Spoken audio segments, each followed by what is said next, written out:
ಬೆಳಗಾವಿ ಜಿಲ್ಲೆಯ ರಾಮದುರ್ಗ ತಾಲೂಕಿನ ಪದಮಂಡಿ ಗ್ರಾಮದ ಬಳಿ ದಾರುಣ ಘಟನೆ ನಡೆದಿದೆ.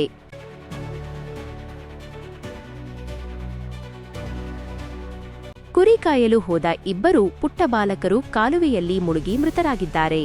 ಮೃತರಾದವರು ಹಣಮಂತ ದುರ್ಗಪ್ಪ ಹಗೇದ ಮತ್ತು ಬಸವರಾಜ ರಮೇಶ ಸೋಮಣ್ಣವರ ಎಂದು ಗುರುತಿಸಲಾಗಿದೆ.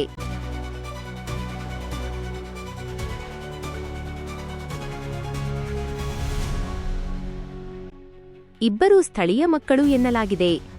ತಂದೆ ದುರ್ಗಪ್ಪನೊಂದಿಗೆ ಕುರಿ ಕಾಯಲು ಹೋದ ಹಣಮಂತ ಹಾಗೂ ಅವನ ಗೆಳೆಯ ಬಸವರಾಜ ಆಟದ ಮೂಡಿನಲ್ಲಿ ಮುಂದೆ ಹೋಗಿ ಈಜಲು ಕಾಲುವೆಗೆ ಇಳಿದಿದ್ದಾರೆ.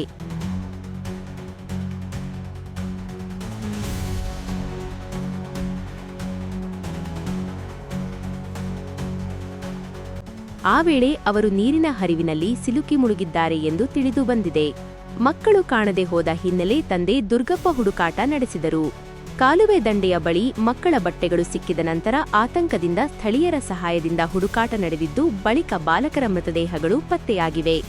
ಘಟನೆ ಸ್ಥಳಕ್ಕೆ ಕಟಕೋಳ ಪೊಲೀಸ್ ಅಧಿಕಾರಿಗಳು ಭೇಟಿ ನೀಡಿ ಪ್ರಕರಣ ದಾಖಲಿಸಿಕೊಂಡಿದ್ದಾರೆ. Public first news Kannada.